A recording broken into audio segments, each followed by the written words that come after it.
I believe that God was in and through those places before me, was wooing these people to himself, and have continued to woo them because he loves them more than he loves me. And that he will ultimately reconcile those people to himself because that's who he is as a loving God.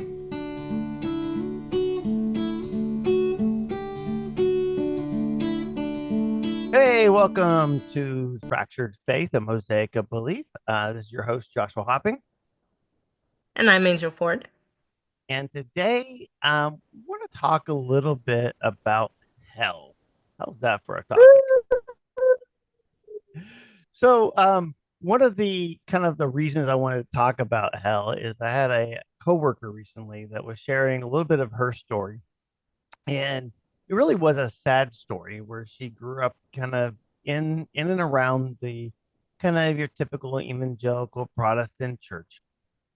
And as a kind of late teens, I think she was about 18, 19 years of old, she was engaged to this gentleman who then committed suicide, which was heartbreaking, completely heartbreaking, traumatizing on Yeah, so many levels, right?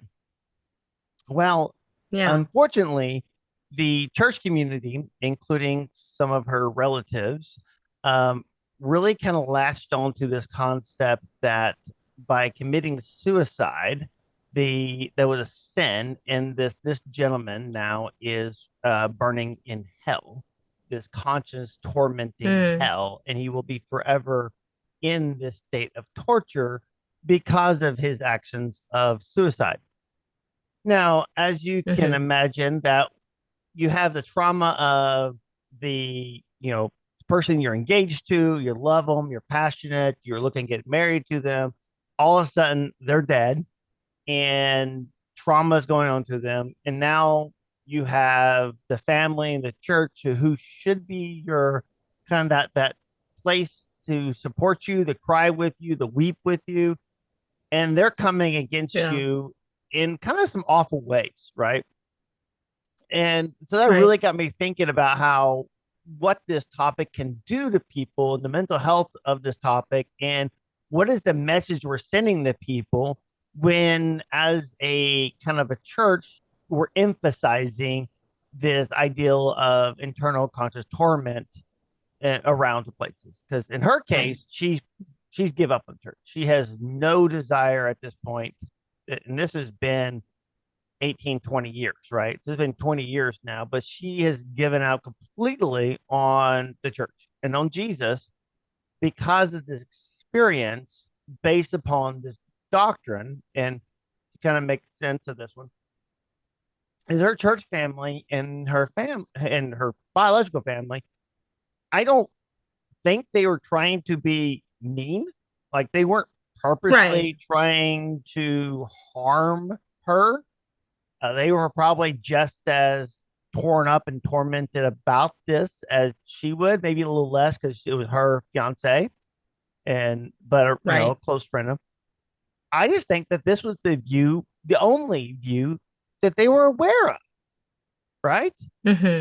And if it's the Right. only view you're aware of, then the only one that you think the option is, then as a believer, you're going to lean into it because that's what you believe, right? It's like we Right. all love Jesus, and Jesus is the only way. And if that's it, so that just giving grace to where grace is on that there. But I think through my view of my journey, maybe really kind of toss it to you here in a minute, Angel, to kind of hear from you. But I know for me, as I kind of learned that there's other perspectives on the afterlife, it kind of starts Right. realizing that, what, we can hang on to Jesus even if we're kind of going off and holding to some other views within Christianity. It's not getting outside of Christianity. We're still within the mosaic of faith that is called Christianity.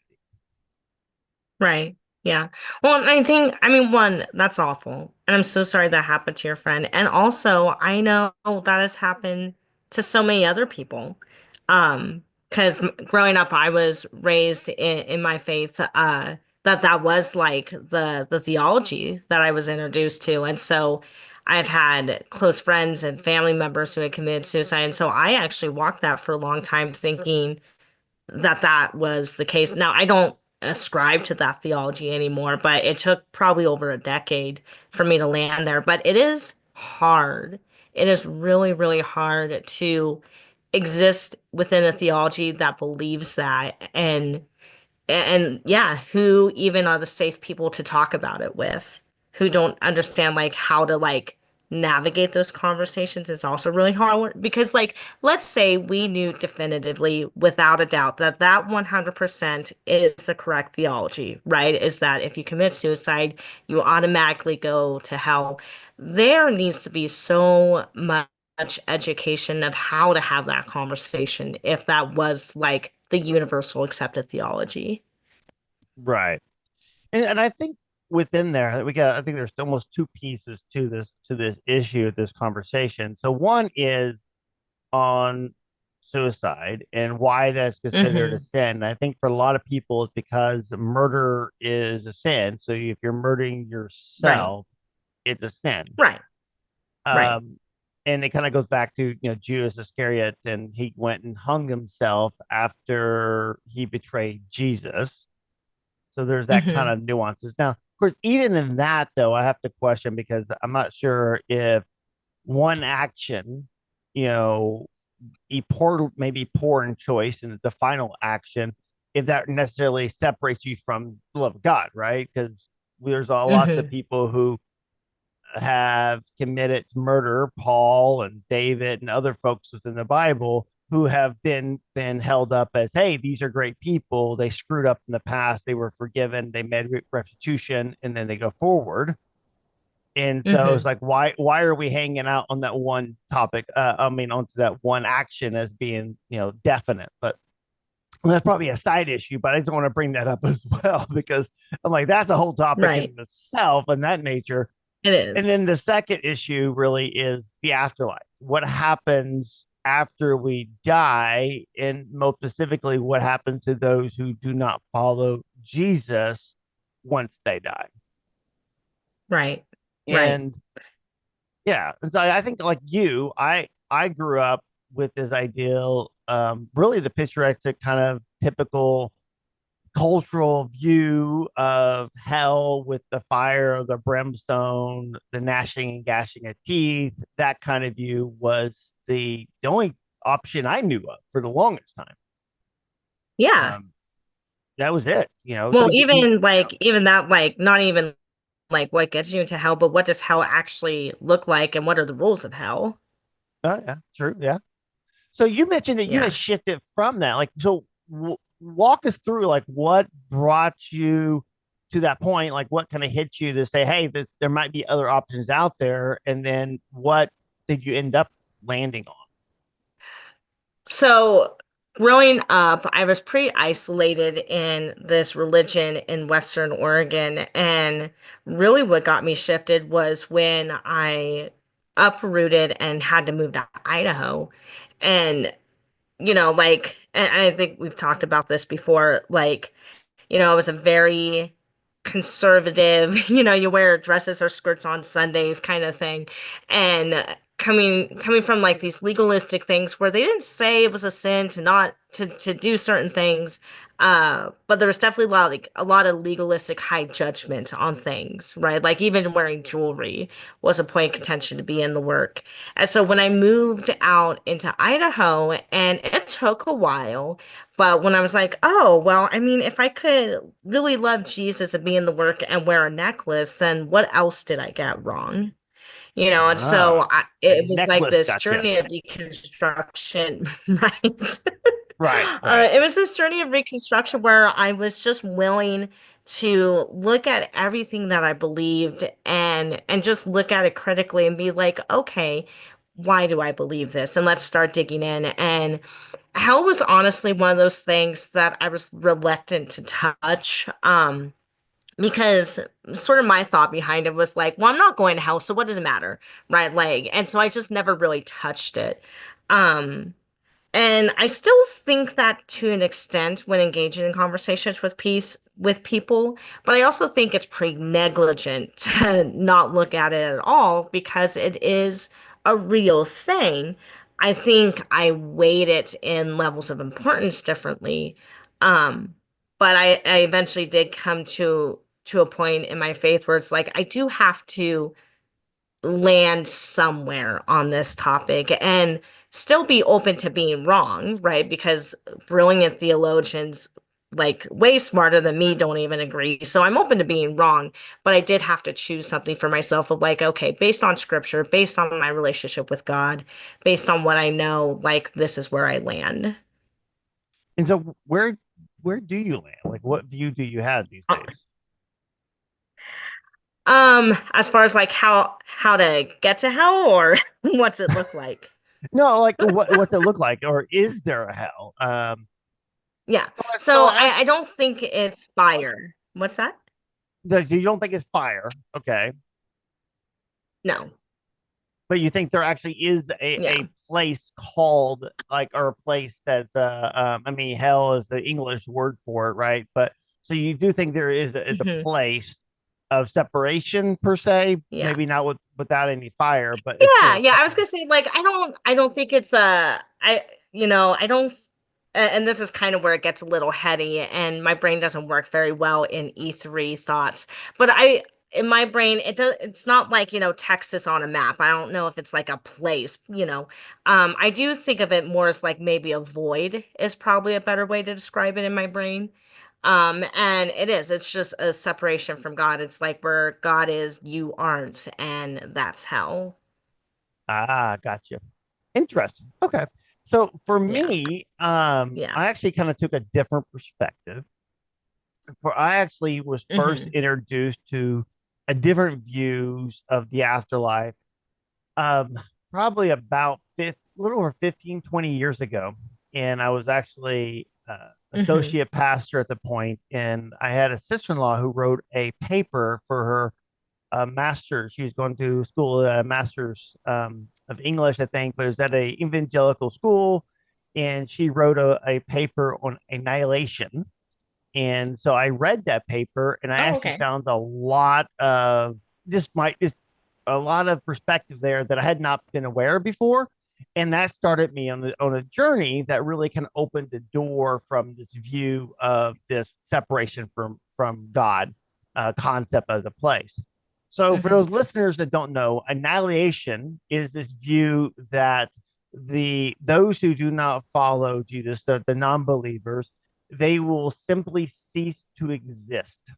They're no longer conscious. They're not a location, not a separation. They're not held in a void, for example. That's all they're not living in this void, this separation from God. They just simply cease to exist. And that being Mm. annihilated is the concept. So, and Yeah.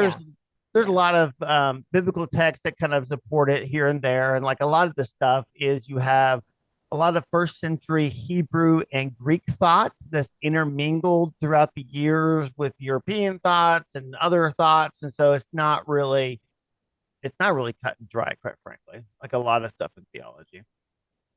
Um, Right, right. I'm curious with the annihilation thing, because I have heard that one and it's interesting.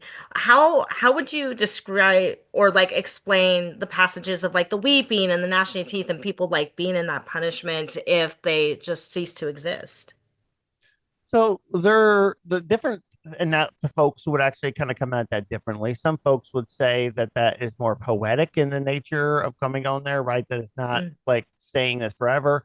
Others would say that that's the state in which they are before the final judgment, and then after the final judgment, when everything new mm, heavens and new earth is created, then that's when it happens. Like that at that point, mm-hmm, there's so that's where they would kind of look at the different verses in that sense.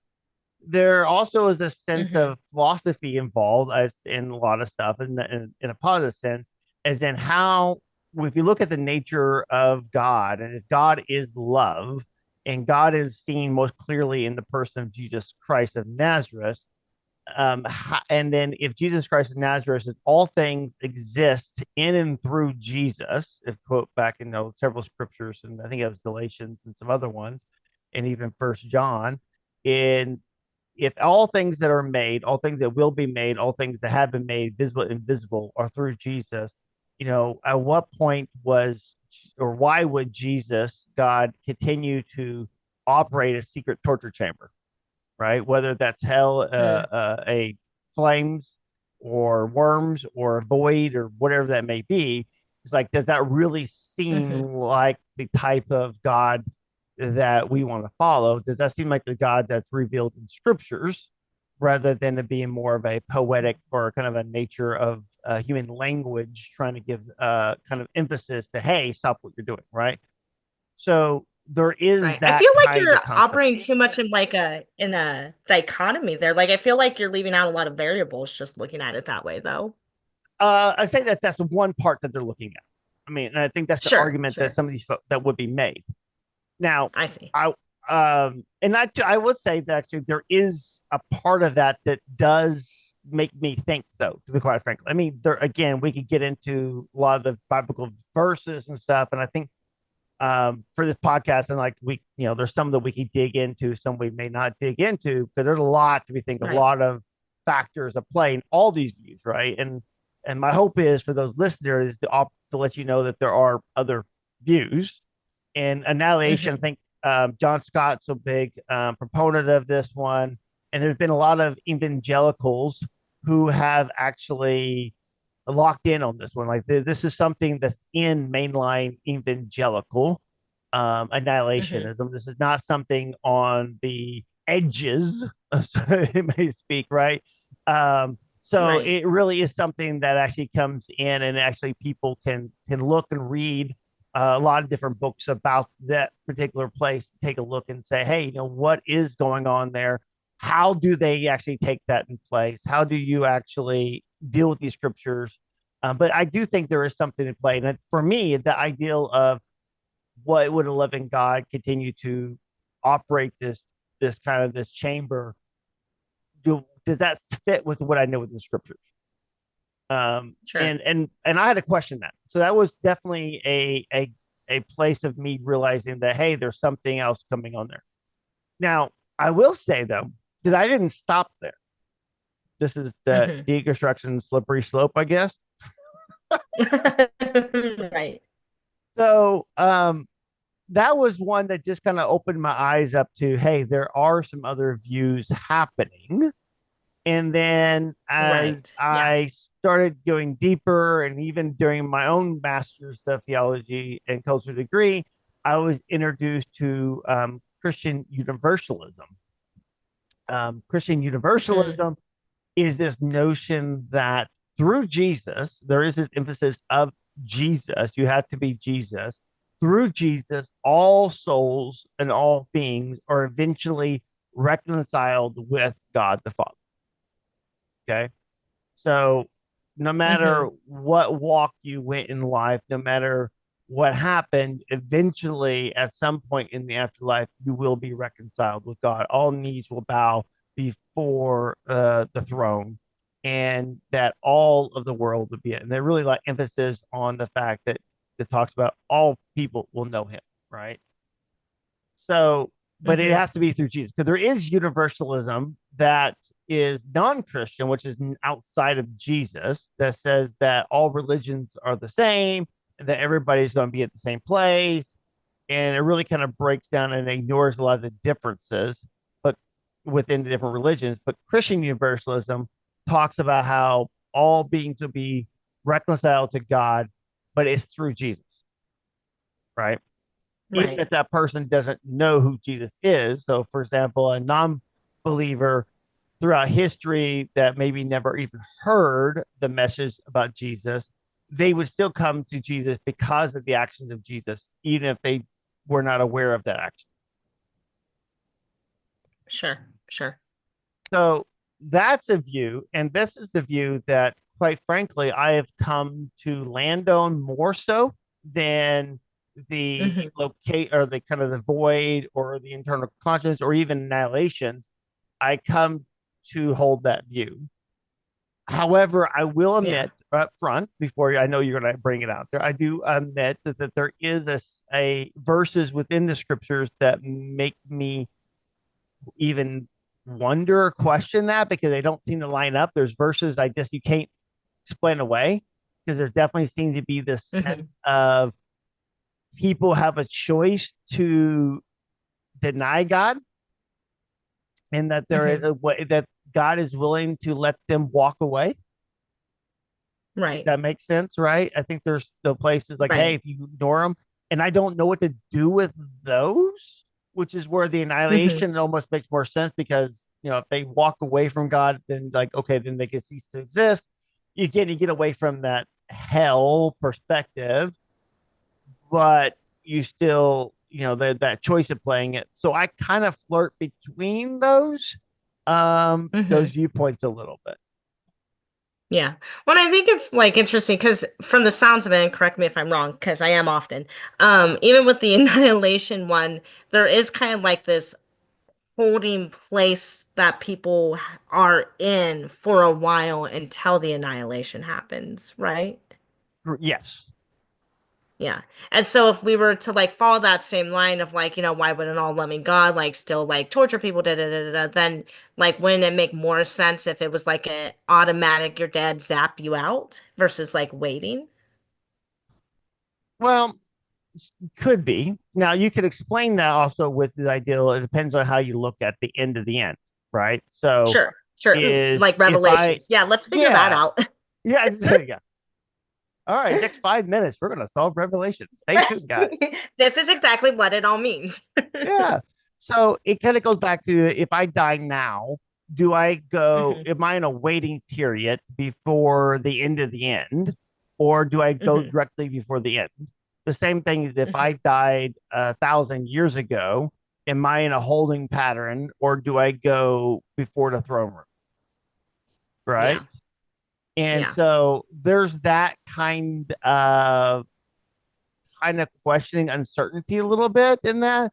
And so different people will actually Hmm. have their different views on what that is. I think annihilation, all these different views, they're not 100% on what that is. You go to slow sleep. Is the thrown out of time? Do you automatically pop out and like, oh, oops, okay, here I am. Like what does that Hmm. look like? There's again a lot of variations.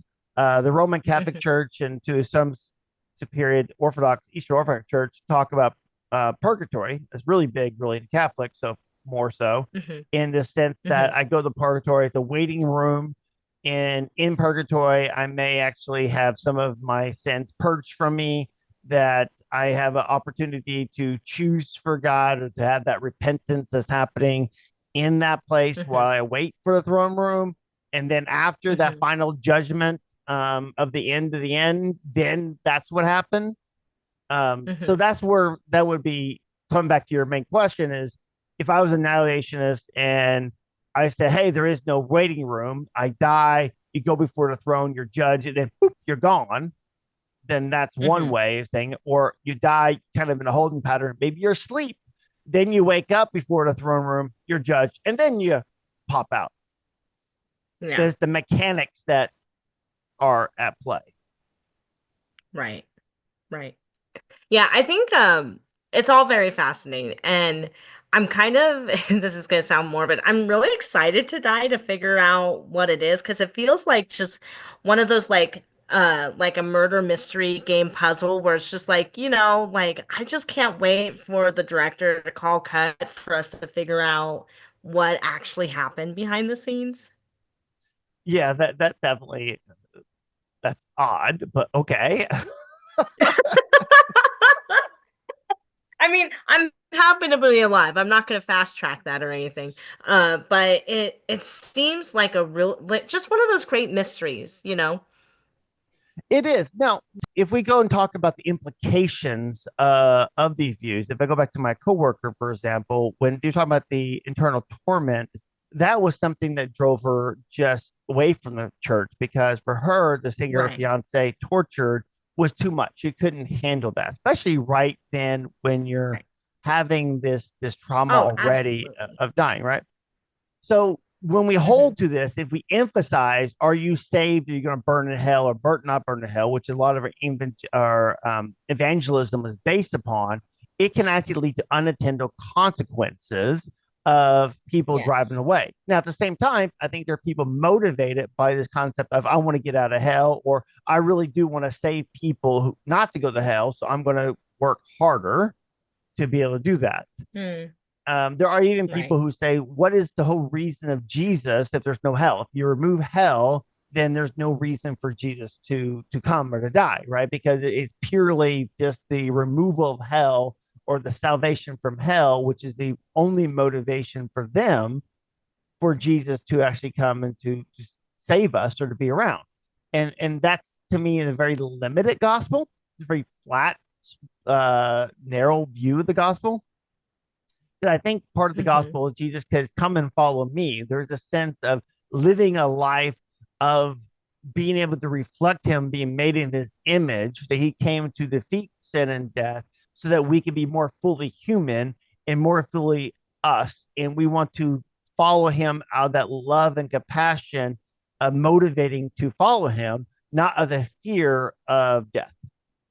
There's this Right. great way the pilgrim, this I think 17th century kind of writing in the Russia, that talks about how to follow God out of fear is to be a slave, of fear of punishment is to be a slave. To follow God in seeking a reward is to be a hireling, but to follow God in the sense of love is to be a son or a daughter.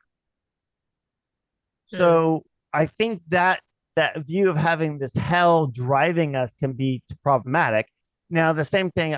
So this is where, for me, annihilation universalism has helped me bring. This is more my missional kind of mindset as I deal with cultures and views, even family members who are not Christian. I just think, hey, I believe that God was in and through those places before me, was wooing these people to himself, and have continued to woo them because he loves them more than he loves me, and that he will ultimately reconcile those people to himself because that's who he is as the living God.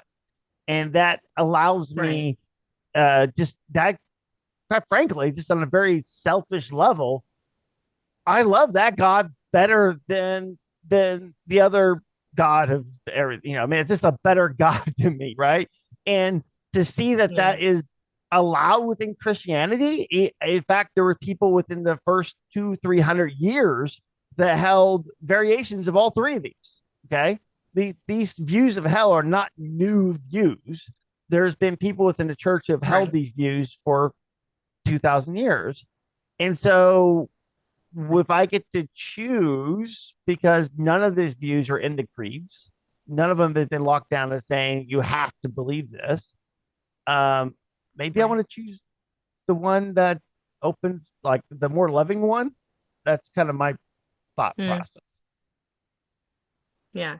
I think that's probably the rub that a lot of people have. Or maybe I'll just speak for myself is I try to lean against my own personal emotions or feelings when it comes to trying to look critically at the Bible. Like, like I love this God more, or this one seems more loving. It's like we can't put our feelings ahead of scripture, right? It's like this, just because this makes more sense to me and this feels better doesn't mean that this is actually what's biblical.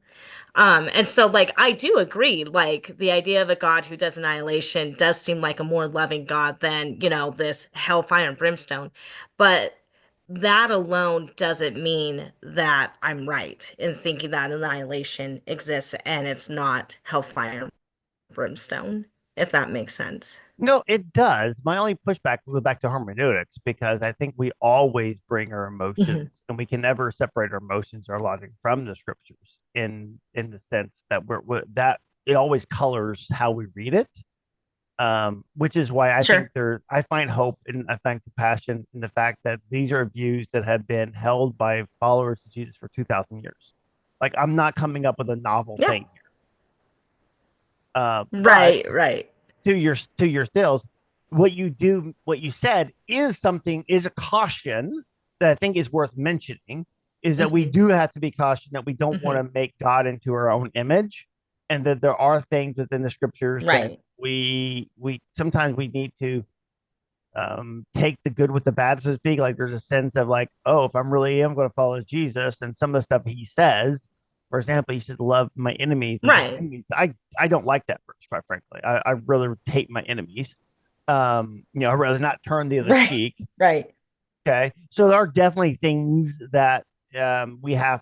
as followers, Jesus, we don't get to choose what to. It's not like a cafe boat. I want this buffet, this and this and this, right? So there are. I agree with you. We got to be Right, compassionate. right. Like, yeah, like sooner or later you're going to run into a part of the Bible that it just is offensive, but that's because like, we're people and there are things that we're just not going to like about it.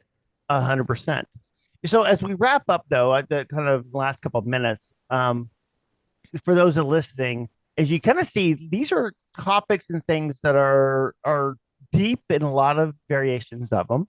I do want to underscore the Mhm. deals that as we're looking at a mosaic of belief, fractured faith, this mosaic nature is that these are all these views that talk about have biblical and historical precedents. And I really want to drive that home. So if you do kind of land like Angel, where it's a void of this kind of this hell being their separation from God, that's perfectly biblical. If you land in more of a Christian universalism or annihilation one, there are biblical support from there, and there's Christians that have held that. And so I think we Right. need to that's okay. So wherever you are on your journey with God as you're wrestling with things, is to be able to look at the historic faith, like we talked about before. I don't think we just need to open it up and pick and choose, not a la carte, but we can listen to our Right. ancestors. We can listen to those that have gone before us and go, oh, Hmm. there actually is different views within the Hmm. Christian faith that may fit where I'm at and may have some better even mental health or social aspects to it that might be a better fit than maybe the one I originally grew up with. Right. Right. And then just a kind of caveat on that a little bit is that if you do land in the hell, fire, and brimstone theology, like there's no like judgment of like, oh, you're a jerk for doing that because I was one of those people, you know? And so if that's also okay if that's where you are, but like the mental health clinician in me just wants to come out and be like, if you do ascribe to that, and you do have somebody that that has like suicide like in their life and everything, like whether it's their own family members or friends or a fiance, like kind of just know your audience and speak with compassion. Maybe don't let that be your opening line. Um because like the main thing is Jesus and our relationship with him and the comfort that he gives us. And so maybe lean more in that direction of like the here and now and just like the hope we have in Jesus and maybe, not talk about where their loved one might be. Exactly. I would 100% agree with that. Yeah. So thank you all for listening in. And until next time.